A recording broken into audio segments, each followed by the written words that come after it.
கருவேப்பிலை ஜூஸில் ஏகப்பட்ட health benefits இருக்குங்க. அதுக்கு முன்னாடி இதில் எப்படி ப்ரிப்பேர் பண்ணுறதுன்னு பார்த்துக்கலாம். ஃபர்ஸ்ட் ஒரு கைப்பிடி அளவுக்கு கருவேப்பிலை எடுத்துக்கோங்க.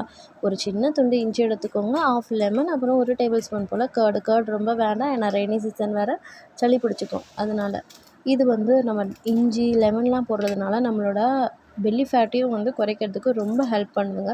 கருவேப்பிலையில் ஏகப்பட்ட ஹெல்த் பெனிஃபிட்ஸ் இருக்குதுன்னு சொன்னால அது ஒன்று பார்த்துடலாமா. ஃபர்ஸ்ட்டு கருவேப்பிலை சுகரை கண்ட்ரோல் பண்ணுது, பிளட் சர்க்குலேஷன் ப்ரமோட் பண்ணுது, இர்ரெகுலர் மென்ஸ்ட்ரேஷன்ஸ் ரெகுலேட் பண்ணுது, அப்புறமேட்டு நம்மளுக்கு டைஜஷன் ப்ரமோட் பண்ணுது, கான்ஸ்டிபேஷன்லேருந்து ரிலீஃப் பண்ணுது. இந்த மாதிரி ஏகப்பட்ட ஹெல்த் பெனிஃபிட்ஸ் கருவேப்பிலை இருக்குது.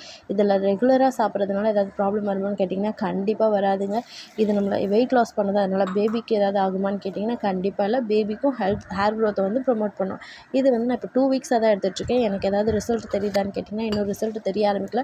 நான் 1 மந்த் எடுத்துகிட்டு என்ன ரிசல்ட் தெரியுதுன்னு நான் உங்களுக்கு மறுபடியும் அப்லோட் பண்ணுறேன். தேங்க்ஸ் ஃபார் வாட்சிங்.